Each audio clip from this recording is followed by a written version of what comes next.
Welcome back to the 411 Podcasting Network. I am your host, Larry Csonka, and this is episode 17 of the 411 on Wrestling podcast. You can follow us on iTunes, Stitcher, Spotify, Google Play, YouTube, and of course the 411 site. Please share us around on social media, subscribe to our shows, and if you have time, leave us a 5-star review on iTunes. Today, I'm joined by the good brother, Jeremy Lambert. Jeremy, how are you? I am doing well. Finally getting over the NWA strep and feeling about as well as I felt all week. Well, that is good. We do not need to be sick. Well, already been sick, but at least it's getting better. I'm feeling good. I went out to breakfast with the in-laws of my small daughter this morning. You gave her ice cream like a terrible father. I did. I was the greatest / worst father in the world. I let her have the Denny's Tres Leche pancakes, which came with fucking ice cream on them. Didn't really realize that at the time I ordered them, but hey, what are you gonna do? But she loved it. I was apparently the best dad in the world to her, and I was a good boy. I ate steak. So. You can't say no to that kid either. I've seen her in person, and she's very cute and very charming, and it's very difficult to say no to her. It really is. I try sometimes, but yeah, she was being a good girl, and she's been trying a lot of new food lately, which is good for her. She's been very picky eater the first 6 years of her life, and she's actually branching out now. So whenever she branches out and tries new things, I'll let her, kind of splurge a bit. So we did that this morning. But yeah, had a good morning out. Went to breakfast, did a little shopping, and now it's time to get back to work and podcast. We have New Japan Dontaku Night 1 and 2 to talk about. The return of Chris Jericho, and then we will talk about the ROH War of the Worlds tour coming up this week. And yeah, we got a lot to talk about, Jeremy. So we will start off with New Japan Pro Wrestling Dontaku Night 1, May 3rd, from Fukuoka, Japan. I was about to have a massive it's not Tokyo. It's not. I hate when I do that because I actually didn't write it down. But yeah, so we started off Young Lions in an established talent match. Hanma, Umino, and Narita defeating Hanare, Tsuji, and Uemura. Opening match, just under 11 minutes. Your thoughts? It was Hanma. Yeah, I know. Yeah, Kevin Kelly with every time he got me the other morning though really good because Hanma comes out and he pulls off the mask. He goes, "Hey, it's Hanma." And he goes, "One day it's not going to be Hanma." It's really silly. Yeah, it was fine. I think we both said that Hanma's team would probably pick up the victory, and they did. I still really like Umino and Narita, and they're clearly high on them. The other guys are coming around as well, but it was a good opener. Maybe, I don't know, 11 minutes for this, maybe a tad too long, but otherwise it was good. Got the crowd into it. The crowd always likes these guys, likes the Young Lions, so it was a fun match. Yep, I liked it. I thought it was a good opener. Second match, Suzuki Gun defeated Yoshihashi, Jushin Liger, Tiger Mask, and Taguchi. A hair over 10 minutes. I thought another good match. We got more Suzuki and Liger trying to kill each other, which is always appreciated. That's really the build for me, is this Suzuki and Liger feud. I'm really looking forward to whenever they have their singles match, which I would assume would be Dominion, maybe Best of Super Juniors final. But yeah, I'm looking forward to this match whenever it happens. And another just fine, good kind of paint by numbers multi-man tag team match. Yeah, but so the Suzuki Liger stuff it's really getting up there for me because this whole tour I've loved Ishii and Evil, and I've loved Sho and Shingo. And then Liger and Suzuki decided well, we're going to kick each other's ass too. And you're going to love it. And I do. So it's anytime you got anything Suzuki's involved with is usually fun. And it's fucking Liger. And it's his final year in wrestling. So anything he's going to be involved with is going to be over huge. So it's a fun mix for Liger's final year.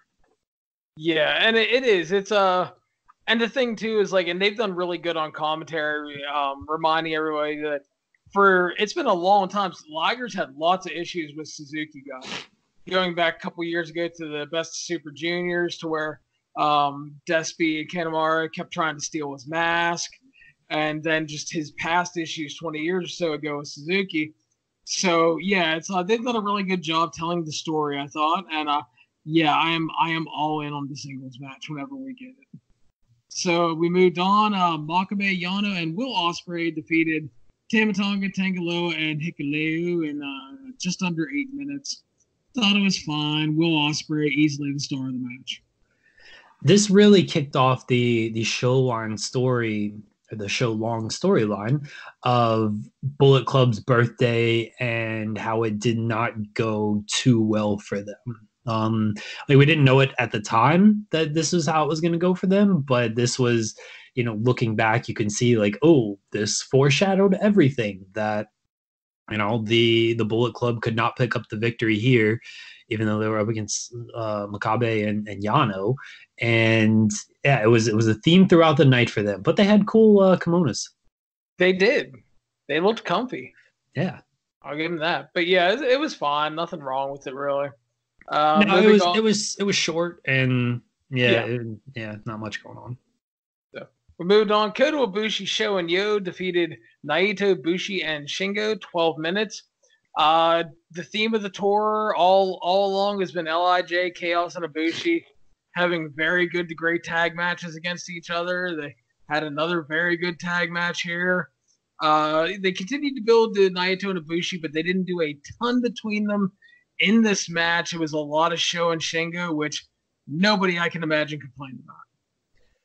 No, really, I mean, this is the best of the multi-man tag matches so far, and that's not a surprise given the people in this match. It was just, again, more working on these threads that they've been working on all tour with Roppongi and LIJ, and specifically Sho and Shingo and Kota and Naito. So yeah, another just good. I really like the energy of this match, and it's tough. You put these 6 guys in the ring, and it's tough to have a bad match with these 6. So good stuff overall.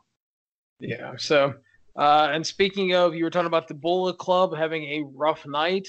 Hiroki Goto, Juice Robinson, and Mikey Nichols defeated Jay White, Bad Luck Fale, and Chase Owens. 11.5 minutes. It was solid. The Faces got some revenge for the tour, and the story was Bullet Club losing, but the real story was post-match, because Juice Robinson has said he is done with Bullet Club and that he is looking for a new challenger for the U.S. title, and we're going to find out who that is on June 5th, as we got a video package after his match that said, "Time's up." It appeared to be a new knife pervert, this time from the UK. Dude's all weird in the knife, has a Union Jack on his jacket. And, they're teasing it with someone basically from Rev Pro without saying it. June 5th is the Best of the Super Junior final, and we will find out who it is there. A lot of speculation right now that it's going to be Chris Brooks, and we will find out soon enough.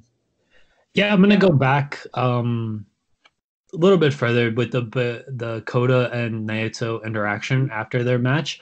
I really enjoyed that, the tease for, hey, let's fight tomorrow, and then never mind, maybe not.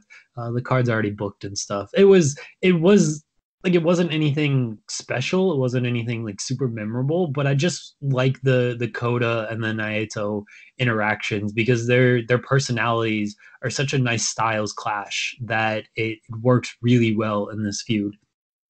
As far as this match with Bullet Club, yeah, once again, Bullet Club loses to not a great birthday for them. And then the video after the show. So it's funny, like, if you go online and you just see the time's up thing, like, that's the big thumbnail for the video. And like, you see that, you're thinking like, oh shit, it's Hiromu. And then you watch the video, and it's obviously not Hiromu. So they do a good job, I think, kind of almost trolling the fans of like, hey, this is a video package for Hiromu's return. Click on this. And then you click on it and it's something completely different. I don't know if this new guy is a member of Bullet Club because, Juice says he's done with Bullet Club, but then here's this new guy who's clearly targeting Juice. He's also, as you said, looks to be a knife pervert. And obviously Jay White is the original knife pervert. So maybe this guy ends up being Bullet Club. Yeah, I've seen the speculation that it's Chris Brooks. I don't like speculating fully on this stuff. Like El Phantasmo, we knew was El Phantasmo. They didn't really try to hide that too much. This guy, they're hiding a little bit more. It could be, I don't know if they have somebody that they sent on excursion that was from England. So just Oka, who's playing the great own Karn character or whatever. So I doubt it would be him. Okay. Well, again, who knows who it actually is? Chris Brooks seems to be the popular pick right now. We'll find out, I guess, in a month from now at the Best of Super Juniors final. But New Japan does these video packages really, really well. Like the El Phantasmo video was good, and they run it all the time. Like this video is gonna run probably like every single Best of Super Junior show. So they're really going to beat you over the head with it. Like the Jay White videos ran for so long. So they're going to keep playing these videos. They're going to keep it fresh in your mind. And it's going to be like in Juice's mind too. If he's working I don't know if he's going to be working the Best of Super Juniors tour, but he'll obviously be there for the final night. But it's always going to be in your mind, and you're always going to be like wondering like, okay, who is this guy? Who is this return? So, or this debut. So I like when New Japan does this. They don't just do it for 2 weeks and then he shows up. Like they do this for typically like a month, and they show it on every single show, and they give you a firm date of when he's going to be debuting, and then he shows up. So I like when New Japan does this stuff. Yeah. So it will be interesting to see how they work it out. The big conspiracy theory is that it's not Chris Brooks and that it's actually going to be, again, just this giant conspiracy theory, and I think wishful thinking, that it's actually going to be David Finlay returning early to turn on Juice. Oh, so, that would be interesting. Yeah, it really would, but I think it's going to end up being Chris Brooks. That seems to be the popular opinion. But again, we'll find out June 5th, and I do like that. We had asked for them to get some vision with Juice and lock something in, and get a story going, get something solid going, get him away from Bullet Club and the same few guys he's been facing. Just really Chase Owens. Yeah, well, Fale too. Fuck, we don't need that again. Yeah, true. But yeah, so I mean, it looks like they're gonna do that, and hopefully it works out well. But yeah, it's that's the big teaser heading into June 5th. So we move on. Okada and Big Tom Ishii versus Sonata and Evil tag action. Big hype match for night 2. Evil and Sonata end up picking up the win, 17 minutes. Referee stoppage as Evil locked on to Scorpion Deathlock and said, "Fuck you, Ishii. I'm using Ricky Choshu's shit against you again." Another good match. We thought this could potentially steal the show if they really went out there and went for it.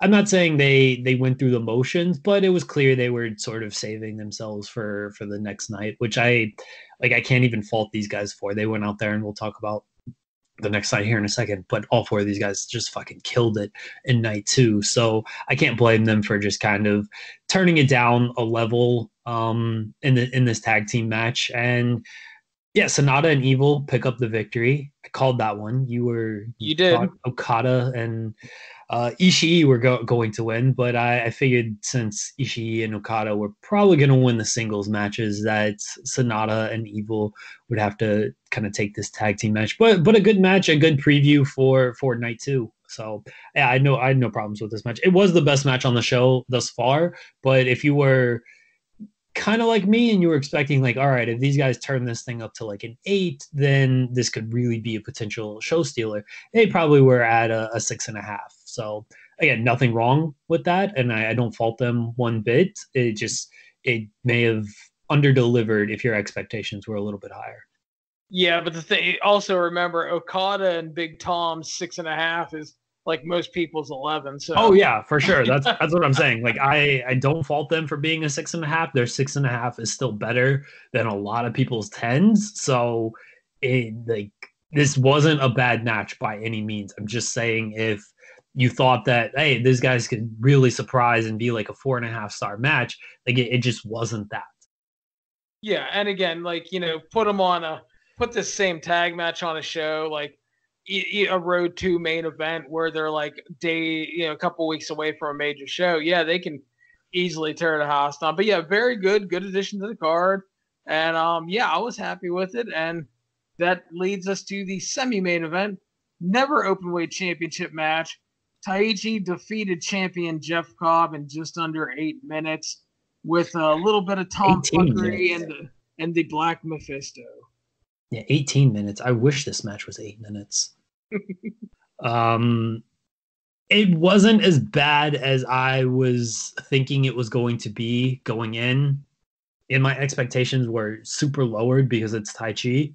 And I probably overshot my expectations, which isn't saying much. If my expectation was at a 1, like this was maybe a 4 or 5. So, it's fine. The decision, I don't know what the deal is with Cobb. It felt like they could have done something with this guy and given him an actual title reign that meant a little something. And like again, like we said in the preview, like you can build something around Jeff Cobb. You can build this division around Jeff Cobb. And this belt just feels so pointless to me. Like no one defends it. No one keeps it for that long. Like there's no like never open weight division. It's just kind of whoever, like it's the Goto division essentially. And I'm sure Goto will end up challenging for this title. It's just, it feels like a meaningless belt to me. And now Taichi's the champion, which doesn't do it too many favors either. I don't know. The match was better than I expected. It wasn't even like a bad match. Like it was fine. But the booking decision of taking the title off of Jeff Cobb, it just everything they're doing with this title just doesn't feel like I don't care about this title at all. Yeah, and I get that. It's I thought the match was good, far from great. I thought the story they worked out pretty well. But yeah, I thought the result was kind of lame because I thought there was a lot. Cobb is never champion had a lot of legs to me that they just didn't get to explore, which is a shame. And because we talked about in the preview, like a Cobb Suzuki match down the line. You had Cobb versus Goto rematch, Cobb versus Ishii, and just all kind of stuff. But yeah, it's I don't really care for Taichi myself. But that's I'm not booking, unfortunately. Yeah, we should have the pen.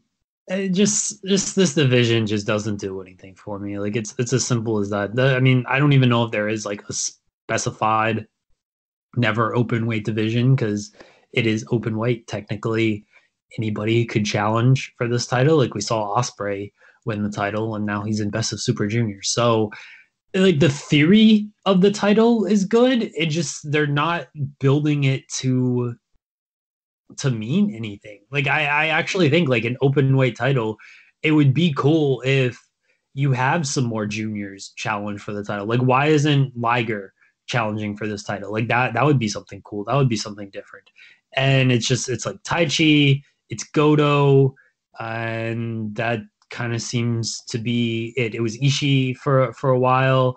Like there just isn't much with this title, especially in this past year where you've had like Elgin had like a 2-day title reign, and then Goto had the title, and then Ospreay, Taichi, Cobb, and now back to Taichi. It's just I don't know. Like no one's defending it. No one's doing anything with it. Can we get at least like 2 successful title defenses so these reigns mean something? Like when Taichi beats Cobb, it's like, all right, he beat the guy who literally just won this title. This title is so hot potatoed right now. Yeah. So we'll see what happens going forward. We know a little bit going forward when we talk about night 2, but closing out main 1 was the IWGP Junior Heavyweight Champion Dragon Lee successfully retaining against Taiji Ishimori. They went just under 26 minutes. Thought it was excellent. Your thoughts? Yeah, I really, really, really loved this match. And I mean, it would have been tough for this match to be bad, as we talked about. You got Dragon Lee, you got Taiji Ishimori.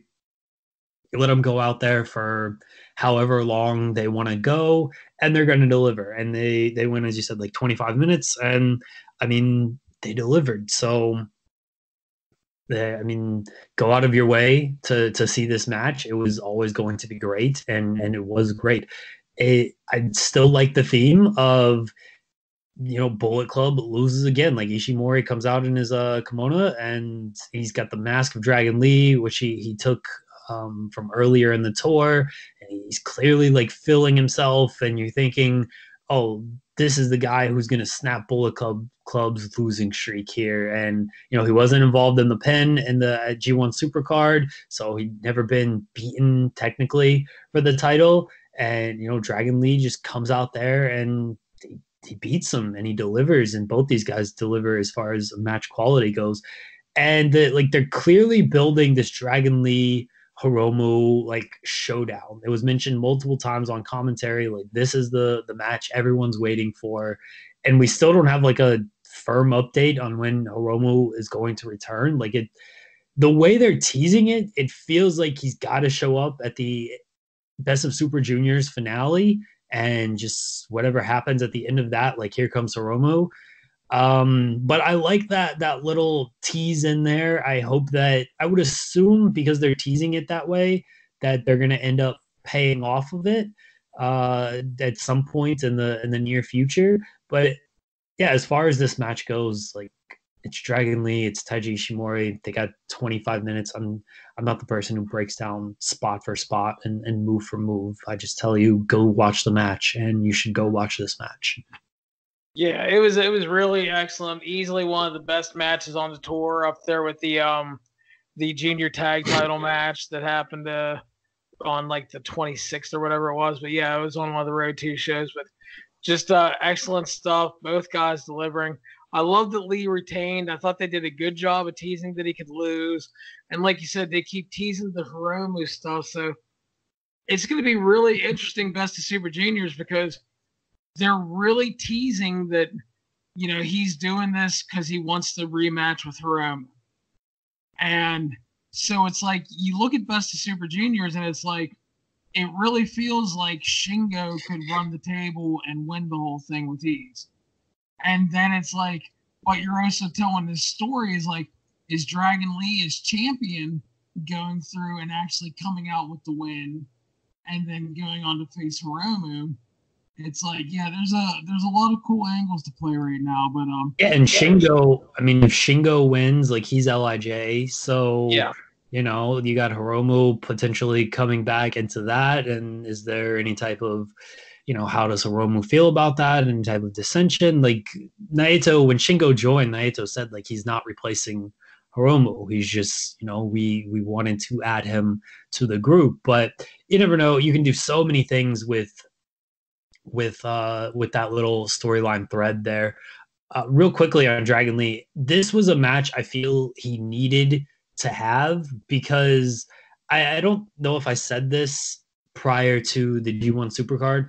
I was really cold on Dragon Lee as a challenger for Ishimori, because Ishimori, he just beats Liger and he makes the challenge who wants to fight me? And then Dragon Lee comes out, and I don't have an issue with Dragon Lee, but he wasn't really on New Japan much when he comes out to make this challenge.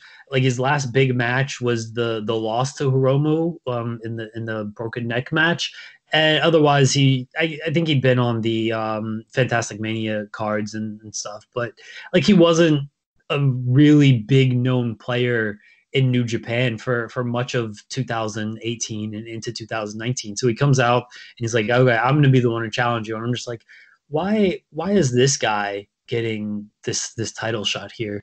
And then they add Bandito to the match, and you're like, all right, well, they're just gonna do this like super fun triple threat match, and these guys are gonna kill it. And we thought they'd get more time, but they didn't.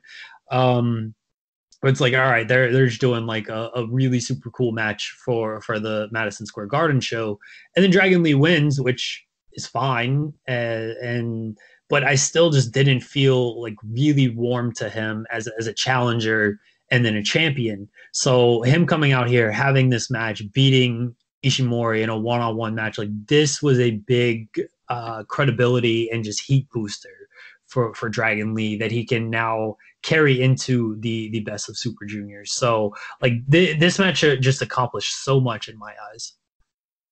Fair enough, but yeah, definitely excellent match. Like Jeremy said, go out of your way to see it. It's we talked about the tour being a bit overextended, but the good news is like it did allow like the junior tag titles to headline a show. It allowed the junior heavyweight title to headline a show, and that's good that they're trying to branch out a little bit and do some different main event stuff on these shows. So, but yeah, these guys killed it, and it was great. So that was the end of night one, and we move on to night two, which was started off by Umino and Narita versus Tsuji and Uemura. Pretty good opener as usual for the most part. The hair under 8 minutes. Your thoughts?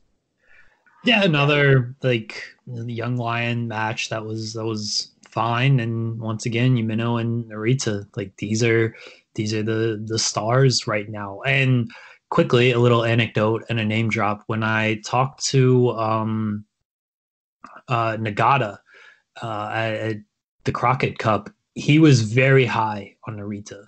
So just I don't know what that says, but when I asked him like which Young Lion impresses you the most, like he mentioned Narita over Umino. So just something to keep in mind. He likes Narita, and I've always kind of been more of a Narita fan over Umino as well. Umino is clearly a guy they're grooming because you don't have this guy go 15 minutes with Hiroshi Tanahashi in the New Japan Cup unless you see something down him for the line. But I would not sleep on Narita. Who the hell is Yuji Nagata ever be? Come on. No, I mean, yeah, Rocky Romero's put him over a lot on commentary lately, too. So, yeah, they obviously see a lot in both guys because they've been just, over commentary and everything. They've been heavily praising everybody, them both, and they've been continuing to do really good. But, yeah, obviously, bright future for both guys. And Tsuji and Uemura are coming along really well, too. So, it's another strong Young Lions class. Next up, Suzuki Gun defeated Jeff Cobb, Yoshihashi, Toa Hanar, Tiger Mask, and Taguchi.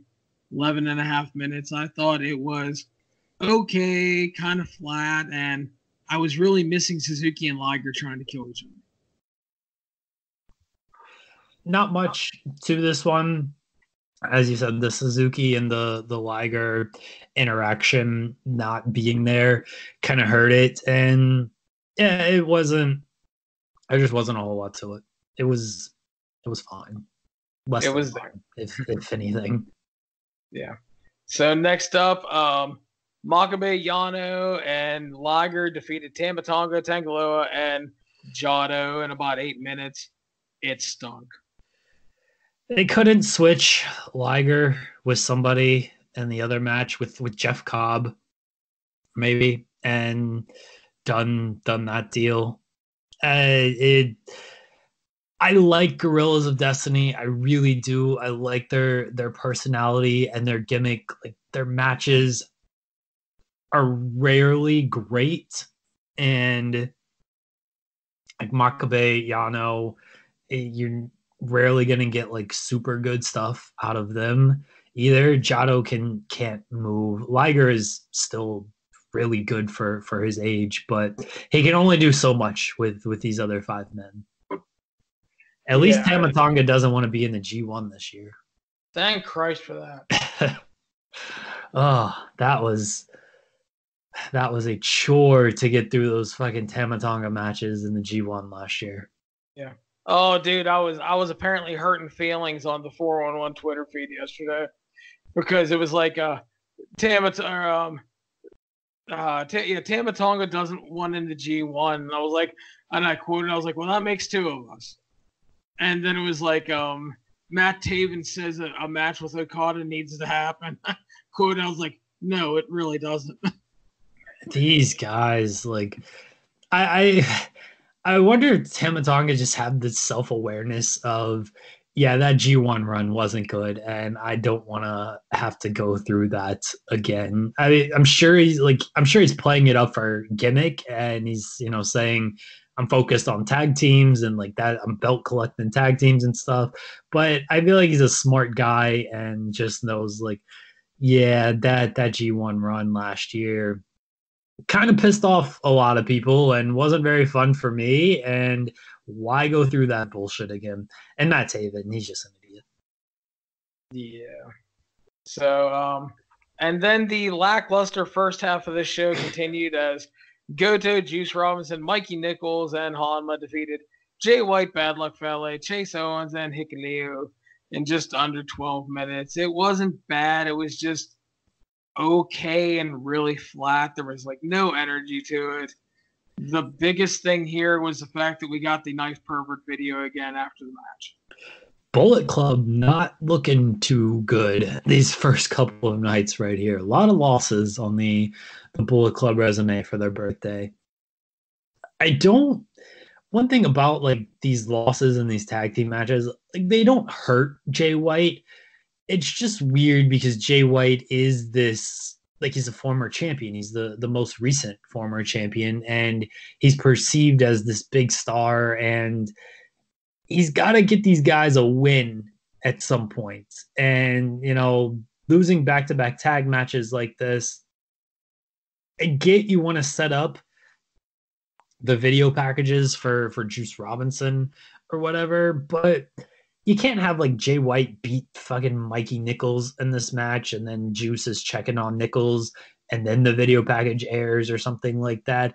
I just would have liked to see Jay White pick up a victory. Well, shit, dude. I mean, not even Mikey Nichols. Hanma was in the fucking match. Hanma's in the match. So there you go. Like, you can't have Bullet Club, specifically Jay White. Like the rest of these guys are whatever, but you can't have Jay White at least pick up a victory on one of these two nights where it's like, all right, Bullet Club is kind of struggling, but you know what? Their leader is still there for him. The leader is still leading. He's contributing. He's doing his part. Now he's got to rally everybody else. So I didn't like that Bullet Club lost both of these multi-man tag matches. Yeah. So next up, Taiji Ishimori and the debuting El Phantasmo defeated Dragon Lee and Will Ospreay. I thought overall, not only a very good match, I thought this was a great debut for El Phantasmo. He looked really good, and this was a match where, as we had speculated, they did everything they could to try to make him look like a star heading into Best of Super Juniors. If you had never seen this dude before, he looked like a star, and the best part is you didn't have to focus on the other three guys in the match because to the New Japan audience, they are stars. So you get him in there, he hangs with them, he busts out some impressive stuff, and then I thought commentary was excellent as they played up the fact that Phantasmo and Ospreay are friends in real life, and that Will Ospreay was disappointed that he ended up, his friend ended up in the shitty Bullet Club. This, when we previewed it, we both mentioned like this could potentially be a show stealer if they get all the proper time, and because I mean you got Ishimori, Dragon Lee, Ospreay, like. Both of us are super high on all three of those guys. Like you were a little more lukewarm on El Phantasmo, and you've seen much more of him than I have. So I trust your thought on that. But if you, as you said, if you've never seen El Phantasmo, they really made him shine in this match, and that's just smart booking, honestly. Like you get this new guy in there. We know these other three guys. We've got three former Super Junior champions in this match, and then the current Super Junior champions, two former in the current. Like these guys are looked at as they're going to be the top guys in the Best of Super Juniors tournament. And then you add El Phantasmo and you're like, oh shit, this guy is super impressive as well. Like he got so much of the focus and was looked to be on the level of the current champion and two former champions. And that's like, that was the goal of this match. That is the goal they accomplished. And now you've got four guys plus all the other people that got going into this fucking tournament, like Shingo, Sho, Skrull's a former champion. Like this Bandito's in there. Like this field is so stacked that, oh my God, I cannot wait for this Best of Super Juniors tournament. Like this was just like a little taste of everything. And then on top of everyone else in this tournament, like it's going to kick all kinds of ass. And this match was great.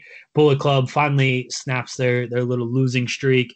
And it's a fantastic debut. My only complaint is that maybe a little too short, but I like the sprint style they worked, and it still accomplished everything they needed to accomplish. Yeah, and again, this is one of those things that shows that it, at the base level, pro wrestling is not fucking hard.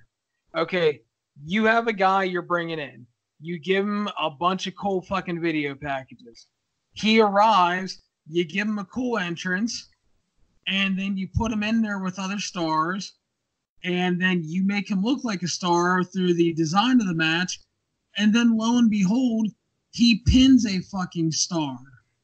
Henceforth, if you've never seen this man before, he comes off as a complete star. And then he'll lose to Bobby Roode in a singles match in 2 weeks. But yeah, it's I thought they pretty much did everything right here. I agree with you. I would have loved for another 4 or so minutes, make it like 15 minutes, but very good. And I think it accomplished everything they needed to accomplish. Yep. Just the entrance. I didn't mention that, but you did. Like that was another thing where this guy just looks fucking awesome. Like this guy looks like he is a star. So everything about the presentation of El Phantasmo, and this is what we were talking about when we were talking about Knife Pervert #2 videos. Like they did these videos for so long, they built this guy up, then he comes out, like he has the look, he has this great match. Like Phantasmo is now, for the time being, like made going into this Best of Super Juniors. Like this is just perfect execution of just getting a guy over in one match. Literally, he's had one match in this company, and he already feels like a big deal. Yeah, I can't remember who said it, but someone basically said that it came off cool because he felt like Earth 2 Will Ospreay, like his evil version. Yeah, which people said Ospreay. People said Finn, like he's a mix of Balor and Omega. So I mean, that's like, look who people are already comparing this guy to. I'm not going that far. Like, I think Ospreay is fucking top 3 in the world. Omega is Omega. Like, Balor is, well, he's WWE now. But when he was New Japan, again, I'm not going that far to put him in that kind of category, but that just goes to show you, like, the level that people already feel he's at after multiple video packages, an entrance, and one match. Yeah. So, great debut. So we moved on. LIJ defeated Kota Ibushi, Sho and Yo rematch from night 1. And we were right in the fact that they split the wins. I had the order wrong, but that's okay. They split the 2 wins. Another very good match. And, stop me if you heard this before, but LIJ, Chaos, and Ibushi dominated this tour in terms of just consistently delivering every night. And the big news was after the match that Naito and Ibushi made their IC title match official for Dominion. We'll get into kind of Dominion preview later on, but man, that card is shaping up to be really good. Another good match between these 6. You just keep throwing them in these matches. They're gonna keep delivering, and like this one was no exception. The great thing about these matches is these guys are so good that they don't feel too repetitive. Obviously, there's a lot of similarities in the matches, but you never get the sense of if you've seen it once, you've seen it a million times. Like they switch it up just enough to keep it fresh and to where you're like, all right, if they do this match again, then I'm not too mad at it. Like neither of these matches were super go out of your way to see type matches, but they were both different enough to where, hey, if you've got, I guess they were both like 25 minutes combined. If you got 25 minutes to kill and you want to watch two perfectly acceptable wrestling matches with six really strong guys with some layering in each match, like these are two good matches to watch. Exactly. So yeah, we have a Dominion match set up finally, which I think many expected, and then we had the return of Hiroshi Tanahashi, who was away from his from action due to elbow surgery, and he cut a promo explaining that last year before the G1 he was hurt and it was at the lowest of lows, and then he won the G1 and ended up winning the IWGP title. But you know now he's kind of low again because he lost the title and he was hurt. But he's coming back June 5th at the Best of Super Junior Finals. He's going to return to the ring, and nothing but love for my ace. He wants the title back. Unfortunately for him, the OG knife pervert Jay White arrived and basically said, get in the back of the line, old man. Said he was going to be next. Ended up attacking him. Threatened to Pillmanize his arm with a chair, but the Young Lions made the save for the ace. And that just shows that you can never trust fucking knife pervert, Jeremy. This was, again, it looks like it's going to be another Dominion match because, as we found out later on, spoiler, Jericho looks like he's going to fight for the IWGP Heavyweight title at Dominion. So, I mean, if this is your top three, like Jay White, Tanahashi, Okada, Jericho, Ibushi, Naito, like that's a Wrestle Kingdom worthy top three right there. And I mean, it's essentially the guys who minus Omega, you basically replace Omega with Ibushi. Like those are the guys who carried Wrestle Kingdom this year. So it really well done. It's good to see that Tanahashi is coming back soon. I mean, he's fucking Tanahashi. The Jay White feud always has legs to it because this was Jay White's first big feud going back to Wrestle Kingdom 12 and then the year-long journey to get back to facing Tanahashi and then beating Tanahashi for the title, beating Tanahashi for the title. And so it's just, you can never go wrong with these two. There's just so many layers to this feud that it works. And I mean, Tanahashi's still Tanahashi. Jay White has improved so much. And if this is your, I guess, third main event at Dominion, then it's looking like a strong card. Yep. So we moved on to the co-main event of the evening. Big Tom Ishii pulled it out, defeating Evil. 23 minutes. It was fucking awesome.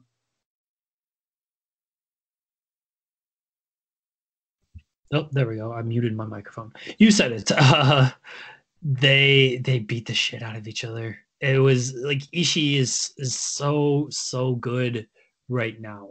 And we talked about it in the preview. Like I almost feel that he's underrated because he's just lopped into this group with so many other good wrestlers, but this guy just delivers always in these big situations. And like I said in the preview, I'm not like really high on Evil.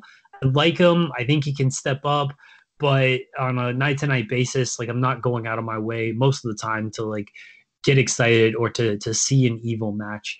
But you throw him in there with Ishii, and like Evil raises his game. He keeps up with Ishii step for step, and just another like fantastic match on the resume of Ishii. A really strong match on the resume of Evil, and it was nice to see Ishii win. And I hope it sets him up for something big. Like I don't know when he would be in line to face Okada. Because Okada seems to have a lot of challengers lined up right now, but I don't know. Put this guy in the mix with Ibushi and Naito after they finish their thing, and I mean, give me Ibushi and Ishii, give me Naito and Ishii. Like the fuck, make the never over open weight title mean something, and that's probably a downgrade for Ishii at this point. But if they want to build that title to some type of credibility, like put that belt on Ishii, have him face the Cobbs, have him face some of these Super Junior guys like Osprey or fuck Sho or Shingo, like any of these guys. I don't care. Like just have him face literally anybody in the world, and I would be happy right now. Well, that's what it looks like they're doing, because they showed afterwards in the post-match interview, he was doing his interview, and Tai Chi walked up to him and basically, challenged him to a match for the title and everything. So looks like we might get that possibly as soon as Dominion or Best Super Junior Finals. So yeah, he looks like he's going to get in the title mix. And for as much as I agree that I don't want the title dropping around a lot, if he just goes and fucking straight up murders Tai Chi, I will be fine with it. They've made this title so meaningless right now that if Tai Chi loses it to Ishii, then it's not going to hurt it any longer. The thing that they have to do is, if you put this title on Ishii, which they should, this is when you build it as a credible title. This is when you have Ishii just go on this run and you have him face literally all challengers. Like I said, you have him face some of these Super Junior guys. You have him face like some tag team guys or something. Like, it's an open weight title, so it means no fucking weight limits. So you have him just have these great matches against literally anybody, and you have him defend the title more than once, because I don't think there's been a more than one title defense in like over a year now, a year and a half now. So you have him defend this title against multiple guys. You build up the credibility to this title. Tai Chi's not the guy who's building up this credibility. I would honestly hate if they try to make this title with Tai Chi and they have him beat Ishii, and then people might say, oh, there you go, he defended the title, this is what you wanted, right? No, I don't want fucking Tai Chi holding the title at all. Exactly. And so we move on to the main event. Kazuchika Okada defeated Sonata in the main event, retaining the title 38 minutes. Sonata falls to 0-6 against Okada. Match was very slow starting, very defensive, as opposed to the very offensive match we saw right before it. And I know a lot of people like to bitch about the Okada slow starts and everything, but I think in this match you had to, coming off of Ishii and Evil, you really had to do that. And I think they had an overall great match. Sonata showed great resilience. He got to go a little deeper into the waters with Okada, but he still couldn't beat him. Thought it was pretty great overall, but I preferred Big Tom versus Evil over it. And Okada retains. Jeremy, Sonata fails again. Yeah, I actually preferred their New Japan Cup match as well. Yeah, not to say this match was bad. Like, it's Okada and Sonata. It's going to be tough for these guys to have a bad match. But if you're looking for one of the matches in the past year between these two, like, I would say watch the New Japan Cup match over this one. It's a lot of what we talked about in the preview, that they tried with Sonata. They gave him some good near falls and made you maybe believe he was going to get it, but I just don't know what they're doing with this guy. And I like Sonata. I keep saying I wish they would pull the trigger on this guy, but now he's 0-6 against Okada. He really can't challenge for this title any longer. Ever since you put the time limit draw thought in my head last week, I was severely disappointed that they didn't go with the time limit draw in this match, because I thought that would have set up so much more. And instead, Okada wins. Like, that's fine. I'm not going to complain about Okada winning and defending the title, because at least somebody finally defends this title in this past year.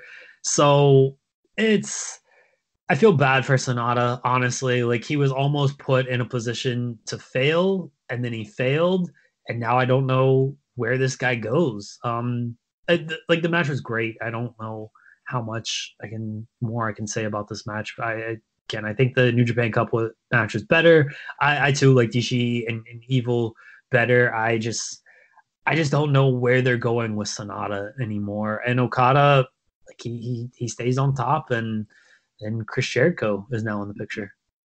Yeah, I would expect at this point, the way it's gone and they've made such a big deal out of Sonata's failures against Okada, I imagine he beats him during the G1 because, Okada can take a loss like that in the G1 and gives Sonata a little something back. But yeah, Okada was cutting his big post-match promo. He's all happy. He's still the champion. Everything is right in the world. And then your drunk uncle found his credit card and bought a flight, and he's there via video package in Japan. Christopher Jericho, and basically said that he was coming for the title at Dominion. So we have our Dominion main event, and according to all reports, this is just part of Jericho's AEW deal where he's allowed to work for New Japan. There's nothing going on right now between AEW and New Japan, although I think a lot of people would like to after the Madison Square Garden thing. But yeah, Jericho is coming back. So what are your big thoughts on Jericho coming back? The Painmaker, Chris Jericho. I like Jericho in New Japan. Jericho is very smart. Really ever since he left WWE with picking his spots in his appearances. Obviously the All-In thing, and then going to New Japan and doing like really just big matches the whole time. Like he did the Omega match, he did the Naito matches, he did one match against Evil. He picks his spots well. The reinvention of Chris Jericho is something that everyone talks about, and I still think it's actually underrated. Just how often this guy can change who he is to fit where he's at and to make himself feel fresh. I've seen a lot of talk online of Jericho. If WWE is doing this with part-timers, with Brock Lesnar and Goldberg and The Undertaker and Triple H, they're in the title picture and everyone complains about it because it's WWE. Like Jericho, he's coming off a loss to Naito. Why is he getting this title shot? Like if this is WWE, everyone would complain about it. And I think the biggest reason no one complains about it is one, I will fully honor that people just like to complain about WWE. It's just kind of what a lot of the online fan base does. But more than that, it's because Jericho just always feels different in these settings. And where Triple H is the same guy he's always been, Goldberg has never changed. Brock Lesnar literally comes out and does the same thing with the same Paul Heyman promo. The Undertaker hasn't changed at all. And Jericho is like, he's just different. He carries himself different every single time. And I mean, he can still kind of go in the ring too, and that obviously helps. He's not having these 30-minute slow-paced nonsense matches. So that's why Jericho gets more of a pass. I'm looking forward to the Okada match. This will be, and we said it with the Omega match the other year, and then even the Naito match. Like, it's a different kind of match for Jericho. Jericho with the Omega match, they turned it into a brawl to kind of mask Jericho's limitations at this age. The Naito match wasn't so much of a brawl, but it did have some of those elements in there to once again sort of mask those limitations. Okada, I don't know how much they're going to be able to do that. I don't want to get too far ahead on the preview, but it's once again a different kind of match for Chris Jericho. And he's like, this is an actual sort of schedule for Jericho. Like 2 weeks prior to this match, he's going to be wrestling Kenny Omega at Double or Nothing. So how's he going? Like before, it was literally he's kind of wrestling like once every 3 months, and now he's wrestling 2 matches in the span of 2.5 weeks, maybe. How is he actually? I guess 2 weeks. How is he going to hold up this time as opposed to one match every 3 months? So it's an interesting match. I'm looking forward to it. I like Jericho in New Japan. And yeah, I wouldn't read anything into Jericho doing this because he specifically stated when he signed with AEW, like, I can go back to New Japan anytime I want. Like Kenny Omega said the same thing. I think that shows that New Japan is open to working with AEW whenever this ROH partnership peters out, which is hopefully sooner rather than later. But I don't think it's anything more than just Jericho and Omega were smart enough to put this in their contracts because they really like working in New Japan. Yeah, and I think the important thing about this match for me is that it's also good. It's more to me interesting because it's going to be a very different Okada match. And Okada does really good in, like, when he faced Zack Sabre Jr., he went back to his lucha roots and was doing a lot of lucha submissions to try to counter Zack Sabre. And this match, it's going to end up, whether some people like it or not, it's going to be more of a brawling style match because, let's face it, I mean, Jericho is smart enough to know his limitations, and he knows that, like, he knew he couldn't go have a Kenny Omega match, like a 25-minute athletic sprint at his age. And he knew that. And to a degree, he knew he couldn't do some of that stuff with Naito as well.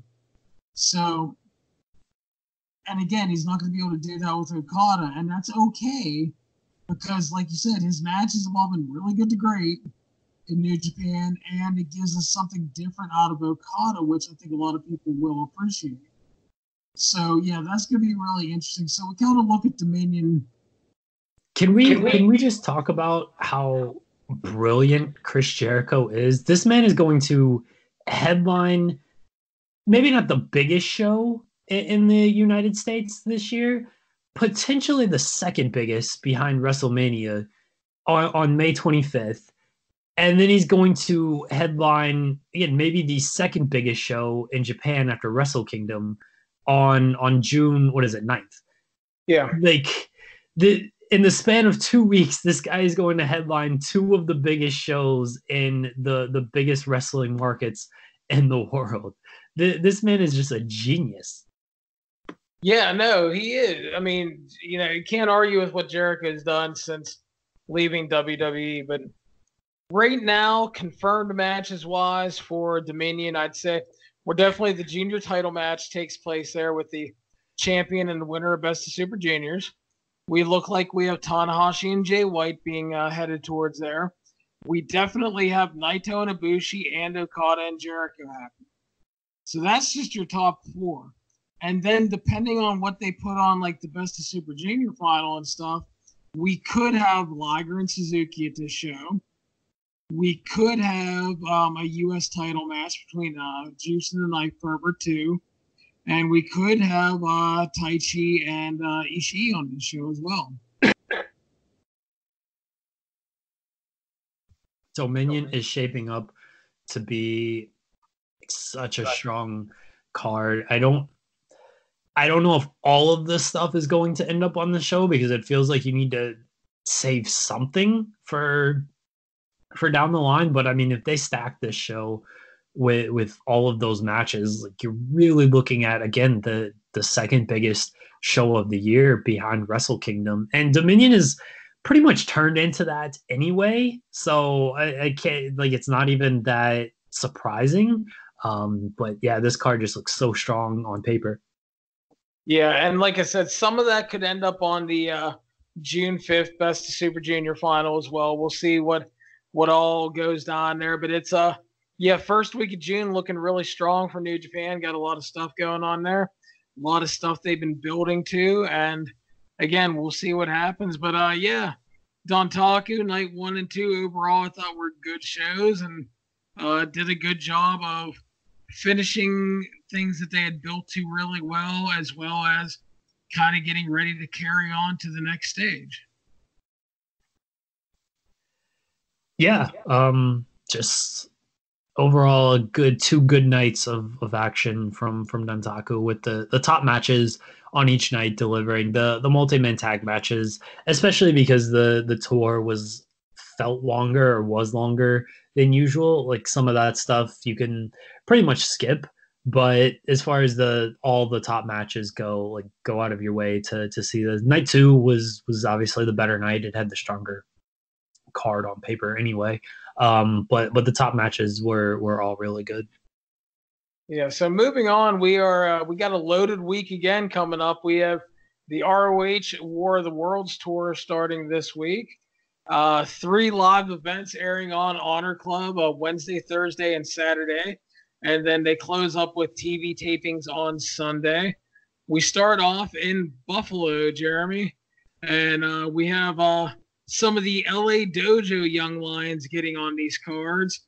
One of them, Alex Coughlin, kicks things off against PJ Black. I'm looking. Oh, I had the wrong card pulled up. I apologize. Yeah, sure. Are we gonna run through all of these match by match? I don't want to bore the people too much with shit like I don't Shane Taylor and Hikuleu.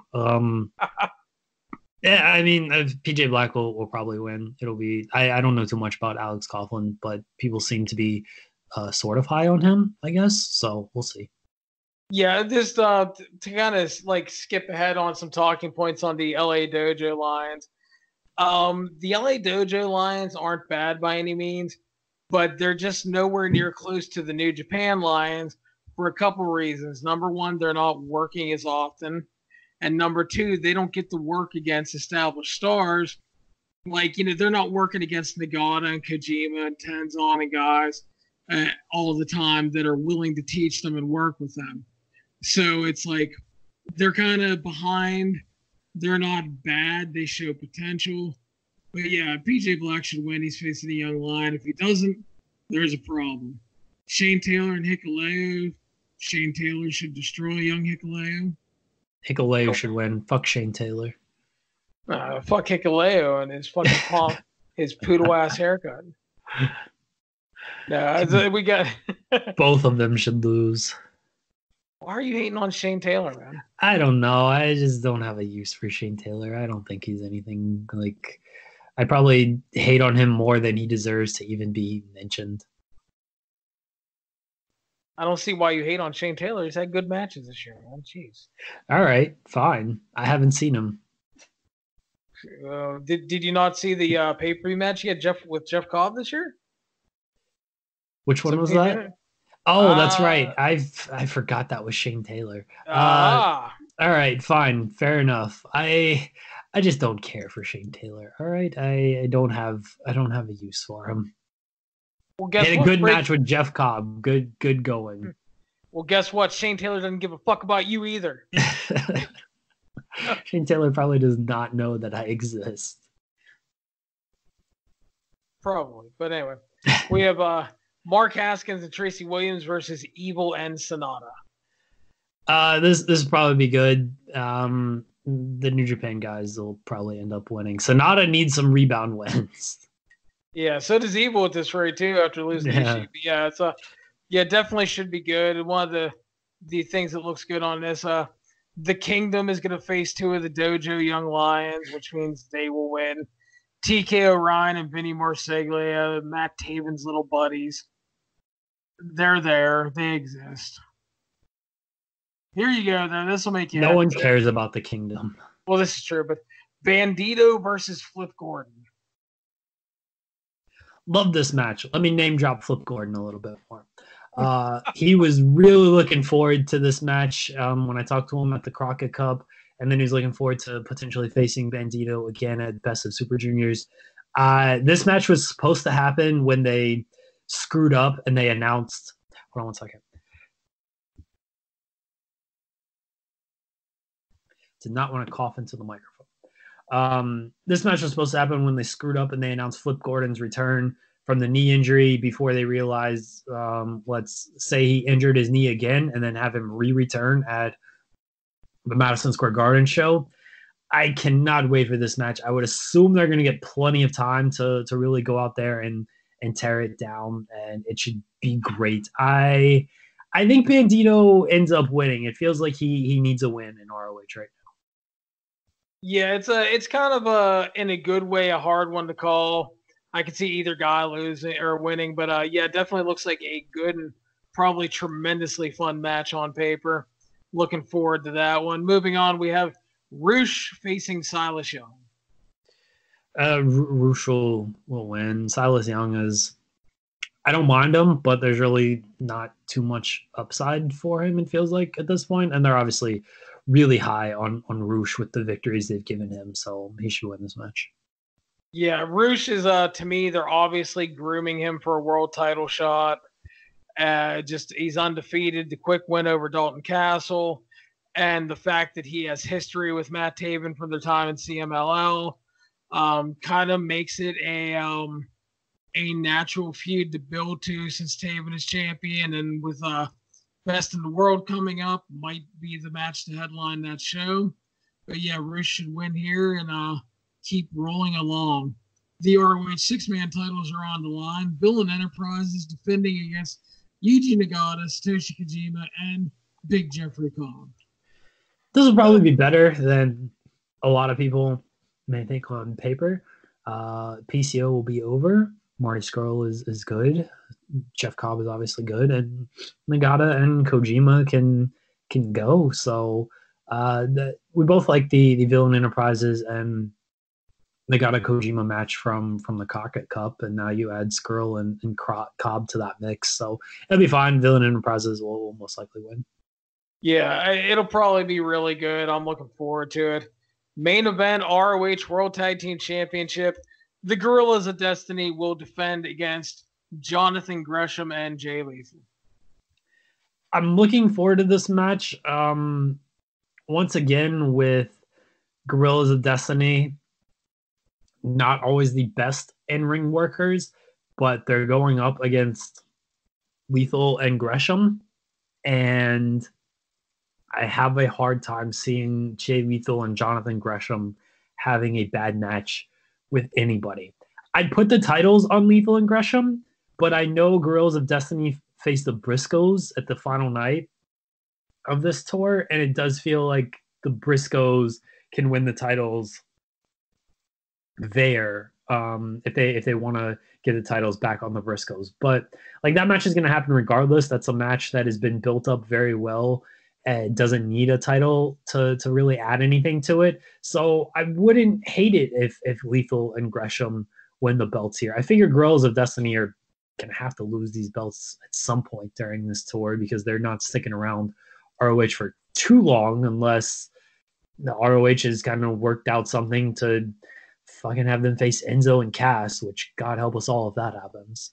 Fuck that noise. Yeah, I long said when it was looking like Jay Lethal's world title run was coming to an end, I really hoped that they would give him and Gresham a run in the tag title ranks.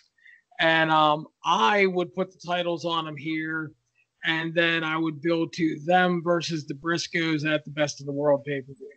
Yeah, that would just be that neat. match. Yeah, because I don't think you need to go, excuse me, I don't think you need to go right back to the Briscoes. I think give it a little bit of time to breathe. And, you know, they're already 10-time champions. They're the greatest tag team in ROH history. You know, you can play around a little bit, get a feud going with these guys. And that's what I would do personally. But, yeah, Lethal and Gresham are great as a team.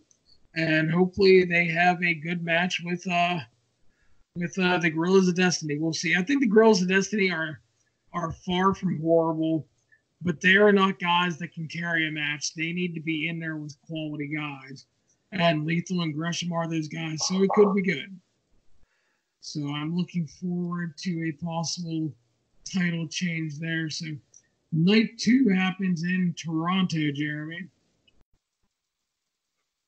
It's going to be a bad time in Toronto with the Raptors losing in the playoffs.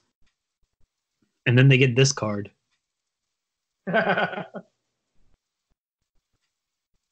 This card is not as bad as the final card, I will say. Wait, you don't think the Chicago card is good?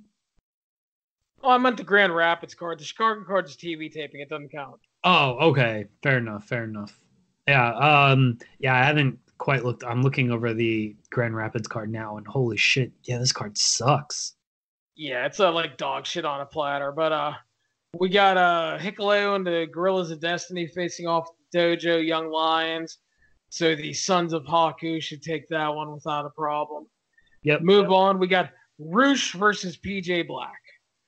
Again, probably another win for Roosh, and probably a good match if they give him time. PJ Black is kind of underrated. He can still go and make some waves there. So I think if they're not just trying to have Roosh squash everybody, this could end up being pretty decent.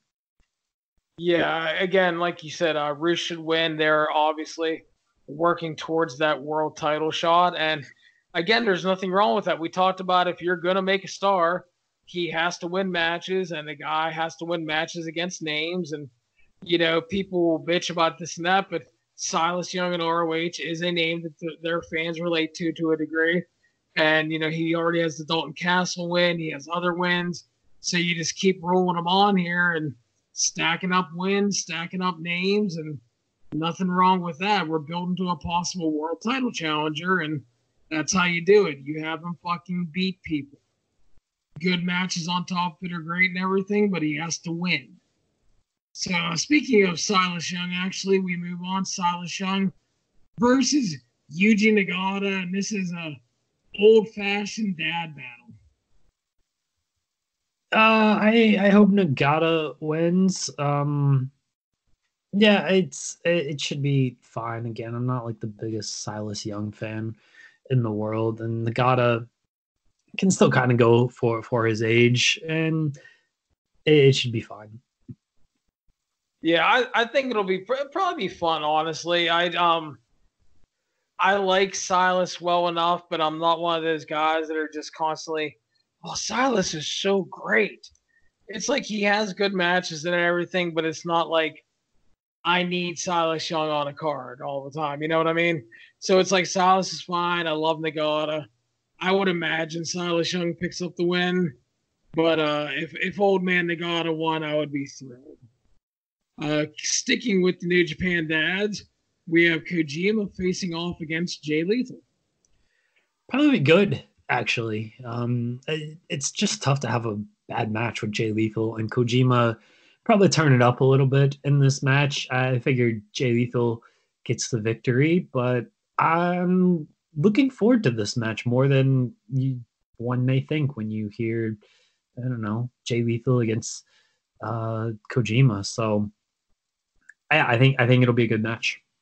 Yeah, and that's the thing too. It is hard for Jay Lethal to have a bad match, and Kojima still has enough go, and he turns it up from time to time, and hopefully he does here, and should be good. Yeah, Jay Lethal should win, and yeah, I like it though. We're gonna move on. We got a hoss fight, Jeremy. Brody King versus Hiroki Goto versus Shane Taylor versus Big Jeffrey Cobb. All right, I will forgive everything I said about Shane Taylor because I'm forgiving myself. That's weird. I like this. I like this match. I like 3 of the 4 involved in this match, and Shane Taylor he'll probably turn it up in this match. These guys are just gonna beat the hell out of each other, I would assume, and it'll probably be great. Yeah, I like a good hoss battle, and honestly, the ROH four-way matches have been really good this year. They've been a lot better than in past years, to where they'd be very hit and miss. I think the only thing that honestly might hold it back just a little bit is Goto, and that's not because he's not talented. It's just that, being a New Japan guy, he doesn't work a lot of multi-man matches. So hopefully they have a simple layout. Just let these guys beat the shit out of each other. Keep it simple. I could see Goto honestly picking up a win here to get a New Japan win on the board. Plus, he really needs one.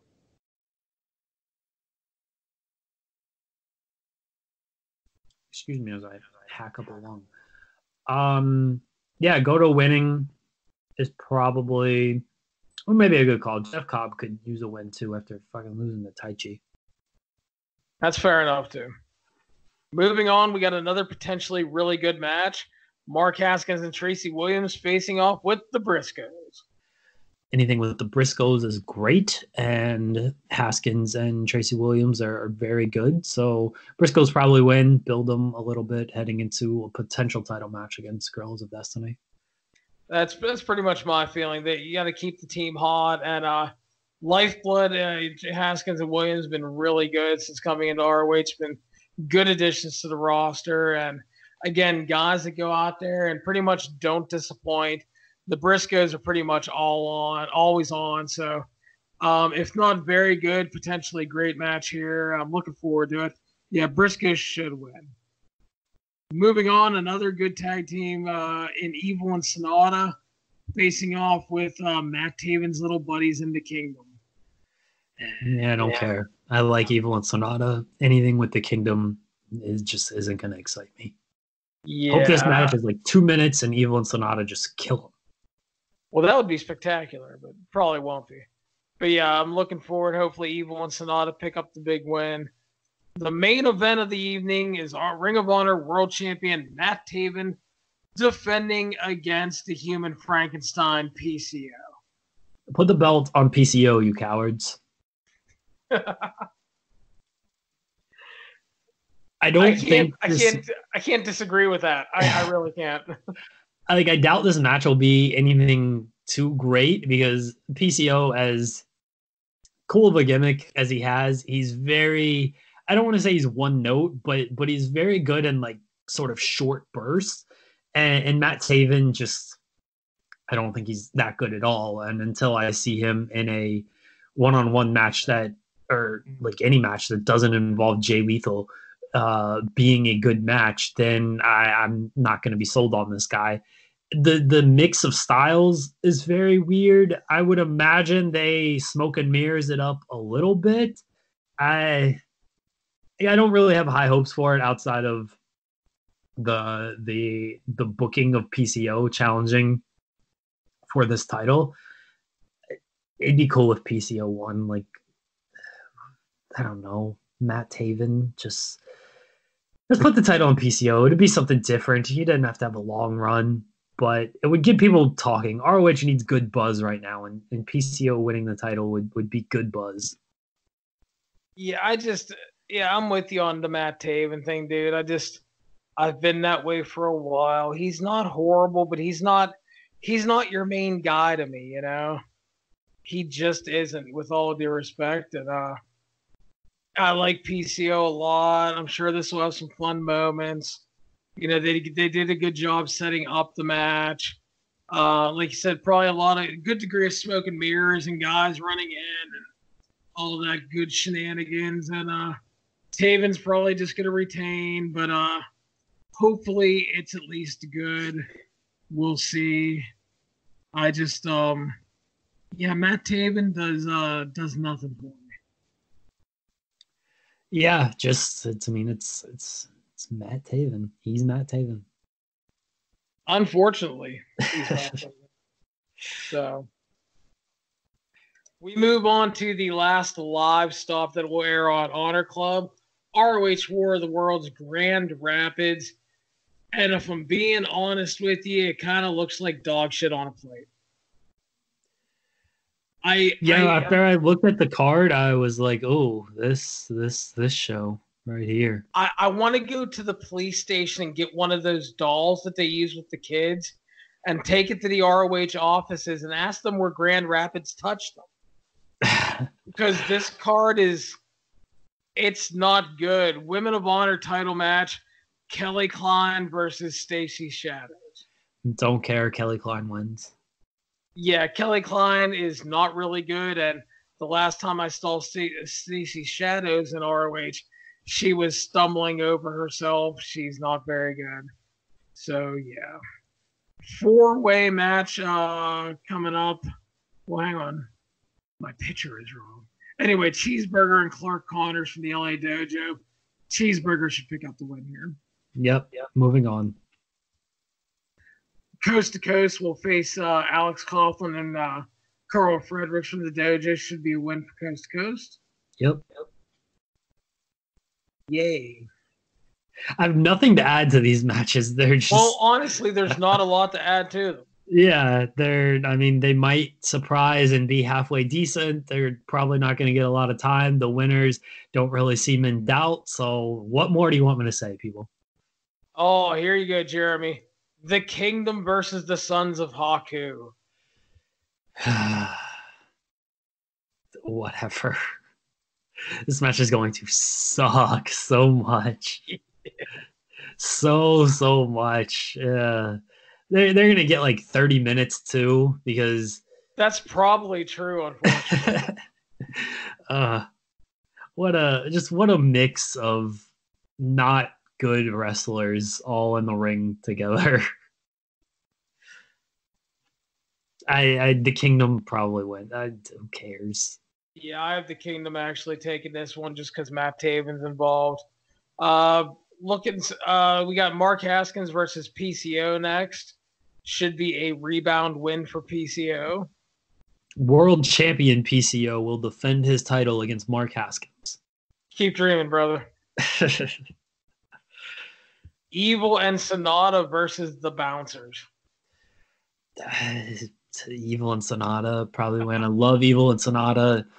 You put them in there against the Bouncers, and it's like, what are we doing? Yeah, kind of seems like a waste, but what are you going to do? And then we have a four-way number one contenders match. PJ Black, Tracy Williams, Eli Isom, and the man we think is heading towards a world title shot, Roosh. Yeah, this is... It's weird as a number one contenders match because you're almost... the other three make no sense? Yeah. You're either telegraphing this Roosh win in a big way, which is fine. I mean, they're clearly building this guy. Or you're trying to get a little too cute and you have like Tracy Williams win by pinning Eli Isom, and then you can headline some show with Matt Taven against Tracy Williams, and as the dozens of fans roll in to see that show. So yeah, it's either a telegraphed Roosh win or they try to get too cute and have some unknown guy who probably shouldn't be fighting for the title pick up a victory over some other unknown guy who, I shouldn't say unknown, but you guys get what I'm saying. Pick up the victory over some other guy who shouldn't be fighting for the title just so they can delay this Roosh title match. It's super weird booking, but I guess that's where ROH is at right now. Yep, and the main event of Grand Rapids, which at least this looks like fun. Yuji Nagata, Jeff Cobb, Jay Lethal, Hiroki Goto, and Kojima versus Silas Young, Bully Ray, Shane Taylor, and your boys, the Briscoes. It looks like fun for the most part. The heel team, 3 out of the 5, I could take or leave. Mostly leave. And the face team at least looks strong.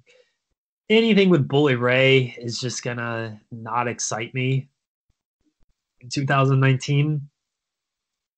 I wonder. So here's a question for you. Do we get an Enzo and Cass appearance in this match?